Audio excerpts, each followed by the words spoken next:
நாட்டில் இருக்கக்கூடிய மக்கள் ஒருவேளை சாப்பாடுக்காக வரிசையில நின்ற அந்த சந்தர்ப்பத்துல இந்த நாட்டையும் நாட்டு மக்களையும் நானே பொறுப்பெடுக்கிறேன் அப்படின்னு சொல்லி முன்னின்றவர் தான் முன்னாள் ஜனாதிபதி ரணில் விக்ரமசிங்க. அவருடைய பதவி கால பகுதியில அவர் நாட்டுக்கு பல விஷயங்கள் பொருளாதார ரீதியா பல விஷயங்களை செஞ்சிருந்ததா அப்போ இருந்தே தகவல்கள் வெளிவந்துகிட்டு இருந்தது. இப்படியான பின்னணியில இன்னொரு சம்பவமும் நடந்திருக்கு. அவர் ஜனாதிபதியா பதவி வகிச்ச அந்த காலப்பகுதியில மேற்கொண்ட அந்த தனிப்பட்ட லண்டன் பயணம் இப்போ சர்வதேச மட்டத்துல ஒரு பேசு பொருளா அப்படி இல்லைன்னா ஒரு வழக்கா மாறி இருக்கு அப்படின்னு சொல்லலாம். ரணில் விக்ரமசிங்க லண்டனுக்கு வந்தது உத்தியோகபூர்வமா கிடையாது அப்படின்னு சொல்லி பிரித்தானிய அரசாங்கம் மறுபடியும் ஒரு தடவை உறுதிப்படுத்தி இருக்கு. சரி, இந்த தகவலுக்கு அப்புறம் இப்போ ரணில் விக்ரமசிங்கவோட இந்த வழக்கு எந்த கட்டத்துல இருக்கு, மறுபடியும் ஒரு தடவை உறுதிப்படுத்தப்பட்டிருக்கக்கூடிய இந்த தகவல் என்ன அப்படிங்கறதுதான் இந்த வீடியோல பார்க்க போறோம். இந்த விஷயம் வெறுமனே 1,66,00,000 ரூபாய் பணம் பிரச்சனை மட்டுமே கிடையாது.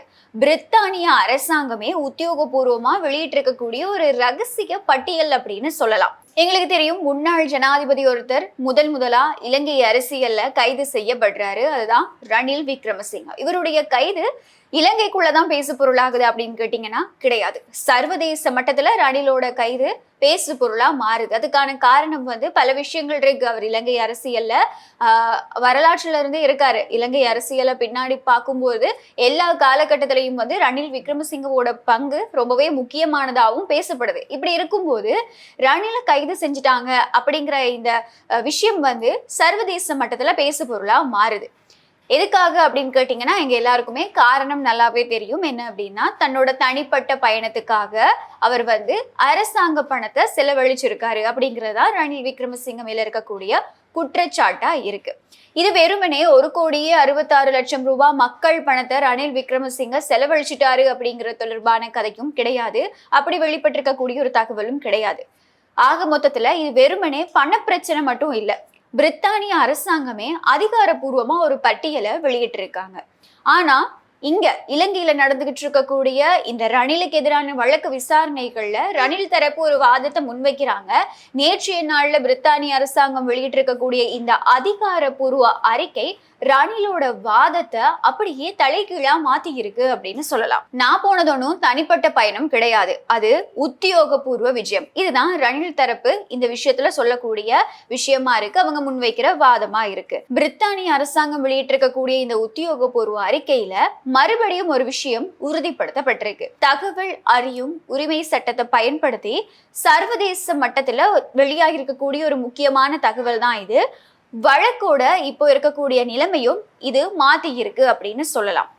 2023ஆம் ஆண்டு செப்டம்பர் மாதம் 22ஆம் திகதி மற்றும் 23ஆம் திகதிகள் அப்போ இலங்கையோட ஜனாதிபதியா ரணில் விக்ரமசிங்க லண்டனுக்கு ஒரு திடீர் விஜயத்தை மேற்கொள்றாரு. எதுக்காக இந்த பயணம் அப்படிங்கிற கேள்விக்கு ரணில் விக்ரமசிங்க தரப்பு முன்வைக்கக்கூடிய பதில் அப்படி இல்லைன்னா வாதம் என்னவா இருக்கு அப்படின்னா, அது உத்தியோகபூர்வமான ஒரு விஜயம். ஆனா விசாரணைகள்ல என்ன தெரிய வந்தது அப்படின்னா, ரணில் விக்ரமசிங்கவோட மனைவி பேராசிரியர் மைத்ரி விக்ரமசிங்கவோட பட்டமளிப்பு விழால கலந்து கொள்றதுக்காக தான் இந்த பயணம் திட்டமிடப்பட்டிருக்கு அப்படிங்கிற குற்றச்சாட்டு தான் முன்வைக்கப்பட்டிருந்தது. வழக்கு விசாரணைகள்ல இதுதான் வெளியாகி இருந்த தகவலும் கூட. ஒரு நாட்டோட ஜனாதிபதியா இருக்கக்கூடிய ஒருத்தர் சொந்த குடும்ப நிகழ்ச்சிக்காக வெளிநாடு போறது அப்படிங்கிறது அவரோட தனிப்பட்ட விருப்பம், அதை ஏற்றுக்கொள்ளக்கூடிய ஒரு விஷயம். ஆனா அந்த பயணத்துக்கு செலவழிக்கப்பட்ட பணம் 1,66,00,000 ரூபாய். இது அரசாங்க பணம், அதாவது மக்களுடைய பணம் அப்படிங்கிறது தான் அவர் மேல இருந்த குற்றச்சாட்டாவும் இருக்கு. நாட்டோட திரைசேரியில இருந்து மக்கள் வரி பணத்துல இருந்து எடுக்கப்பட்டதுதான் இங்க மிகப்பெரிய ஒரு குற்றச்சாட்டு ரணில் மேல வைக்கப்பட்டிருக்க கூடிய. இந்த விஷயம் வெளியில வர ஆரம்பிச்சதுக்கு அப்புறமா சிவில் சமூக செயற்பாட்டாளர் ஓஷல ஹேரத் மூலமா இது தொடர்பான விடயங்கள் எல்லாமே வெளிவர ஆரம்பிச்சதுக்கு அப்புறமா ரணில் விக்ரமசிங்க மற்றும் அப்போ அவரோட செயலாளராக இருந்த சமன் ஏக்கநாயக்க இவங்க 2 பேருக்கும் எதிராக தான் குற்றப்புலனாய்வு திணைக்களத்துல முறைப்பாடுகள் வழங்கப்படுது. வழக்கு கொழும்பு கோட்டை நீதவான் நீதிமன்றத்துக்கு போகுது. ரணில் விக்ரமசிங்க மற்றும் சமன் ஏக்கநாயக் இவங்க 2 பேருக்கும் எதிராக சட்ட நடவடிக்கைகள் எடுக்கப்படுது. இதை தாண்டி இவங்க 2 பேரும் இப்போ பிணையில இருக்காங்க அப்படிங்கிறது தான் சொல்லப்பட வேண்டிய முக்கியமான விஷயம். ஆனா இந்த இடத்துல ரணில் தரப்பு ஒரு வலுவான வாதத்தை நம்ம சொன்ன மாதிரியே முன்வைக்கிறாங்க. அதுதான் நீதிமன்றத்திலையும் சரி, நீதிமன்றத்துக்கு வெளியிலையும் சரி, அவங்க சொல்லக்கூடிய ஒரே ஒரு விஷயம் என்ன அப்படின்னு சொன்னா, இந்த பயணம் தனிப்பட்ட பயணம் கிடையாது. இது பிரித்தானிய அரசாங்கத்தோட ராஜதந்திர அல்லது உத்தியோகபூர்வ அழைப்பின் பேர்ல மேற்கொள்ளப்பட்ட ஒரு ஒபிஷியல் ஒர்க்கிங் விசிட். அதனாலதான் இதற்கான செலவை அரசாங்கம் ஏற்றுக்கொண்டது. இது முழுக்க முழுக்க சட்டபூர்வமானது அப்படின்னு அவங்களுடைய வாதத்தை முன்வைக்கிறாங்க. அரசாங்கத்தோட பணத்துல பயணம் செய்ய உத்தியோகபூர்வ அழைப்பு அப்படிங்கிறது அவசியம். ரணில் தரப்பு அதையே தங்களுடைய கேடயமா பயன்படுத்தினாங்க அப்படின்னு இந்த விஷயத்த நம்ம சொல்லலாம். ஆனா இவங்களுடைய இந்த வாதத்தை தகர்க்கிற மாதிரியான ஒரு டாக்குமெண்ட் தான் இன்னைக்கு நாள்ல அதிக அளவுல செய்திகள்ல வெளியாகிட்டு இருக்கு. பிரித்தானிய அரசாங்கம் மூலமா இது உத்தியோகபூர்வமா வெளிப்படுத்தப்பட்டிருக்கு. சிவில் சமூக மற்றும் அரசியல் செயற்பாட்டாளர் ஓஷல ஹேரத் அவர் மூலமா தான் இந்த முறைப்பாடும் குற்றப்புலனாய்வு திணைக்களத்துல முன்வைக்கப்பட்டிருந்தது. இவர் என்ன பண்ணியிருக்காரு அப்படின்னு சொன்னா, ரணில் விக்ரமசிங்கவா இருக்கட்டும், ரணில் விக்ரமசிங்கவோட தரப்பா இருக்கட்டும், முன்வைக்கக்கூடிய வாதங்கள் அவங்க சொன்ன விஷயம் உண்மையா, பிரித்தானிய அரசு உண்மையிலேயே அவருக்கு அழைப்பு விடுத்ததா அப்படிங்கிறத தெரிஞ்சுக்கிறதுக்காக பிரித்தானியாவோட தகவல் அறியும் உரிமை சட்டத்துக்கு கீழே அதிகாரபூர்வமா மனு தாக்கல் செய்கிறார் ஓஷல ஹேரத். ஆரம்பத்துல பிரித்தானிய தகவல் ஆணைக்குழு சில எதிர்ப்புகள், அதாவது இந்த தகவலை வழங்குறதுக்கு சில எதிர்ப்புகளை தெரிவிச்சிருந்தாலும் கூட ஆகஸ்ட் மாதம் 14 இதுக்கு பதில் அளிச்சிருக்கு. பிரித்தானிய ராஜதந்திர நடைமுறைகளோட அடிப்படையில ஒரு நாட்டு தலைவர் அந்த நாட்டுக்கு வர்றதுல 4 வகைகள் இருக்கு. அவங்க இதைதான் இந்த 4 வகைகள் உத்தியோகபூர்வமா இந்த தகவல்களை தான் வெளியிட்டு இருக்காங்க. அந்த தகவல்களை தான் இப்போ நான் உங்களுக்கு சொல்ல போறேன்.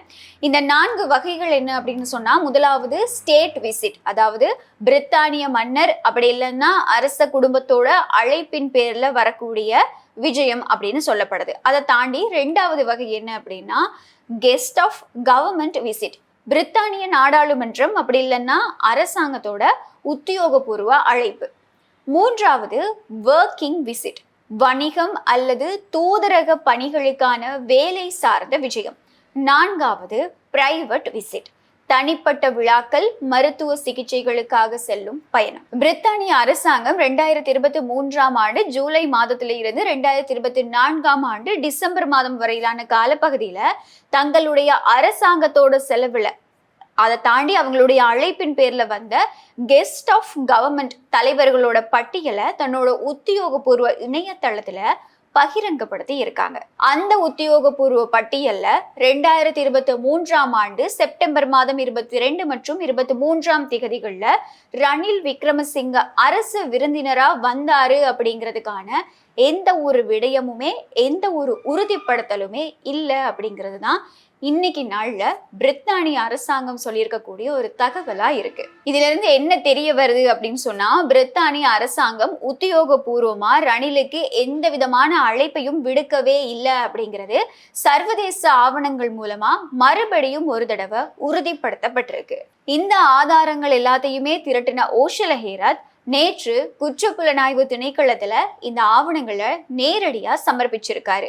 ஏற்கனவே கடந்த ஏப்ரல் மாதம் 29ஆம் திகதி இந்த வழக்கை விசாரிச்ச கொழும்பு கோட்டை நீதவான் நீதிமன்றம் இந்த குற்றச்சாட்டுகளுக்கு போதுமான சாட்சியங்கள் இருக்கு, விசாரணைகளை தாமதப்படுத்தாம சந்தேக நபர்களுக்கு எதிராக விரைவா குற்றப்பத்திரிகை தாக்கல் செய்யணும் அப்படின்னு சொல்லி ஒரு உத்தரவை பிறப்பிச்சிருந்தது.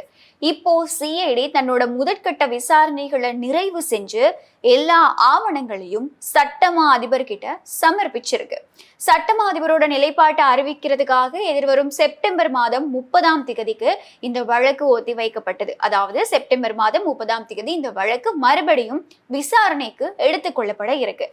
செப்டம்பர் 30ஆம் திகதி நீதிமன்றத்துல சட்டமா அதிபர் தன்னோட இறுதி முடிவை அறிவிக்கும் போது ரணில் விக்ரமசிங்கவுக்கு எதிராக அதிகாரப்பூர்வமா குற்றப்பத்திரிகை தாக்கல் செய்யப்படுமா அப்படிங்கிற ஒரு விஷயத்துக்கான பதிலும் கிடைக்கப்பெறும்.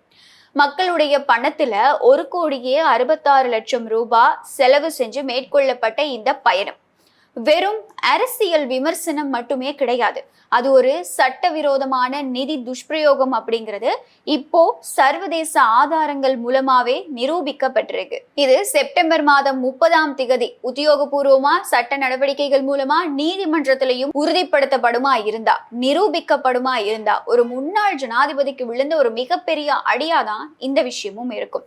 அரசியல் அதிகாரத்தை பயன்படுத்தி மக்களுடைய பணத்தை இந்த மாதிரி வீணா செலவு செய்ய முடியுமா அப்படின்னு கேட்டா அதுக்கு இந்த ஒரு சம்பவம் ஒரு மிகப்பெரிய உதாரணமாகவும் மாறும்.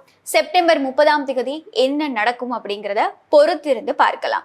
இந்த ரணிலோட லண்டன் பயணம் தொடர்பாகவும் இப்போ பிரித்தானிய அரசாங்கம் மூலமா வெளிப்படுத்தப்பட்டிருக்கக்கூடிய இந்த தரவு அப்படின்னா தகவல் தொடர்பாகவும் உங்களுடைய கருத்துக்கள் என்ன அப்படிங்கிறத கமெண்ட்ல பதிவிட மறக்காதீங்க. மறுபடியும் இன்னொரு வீடியோல சந்திக்கலாம்.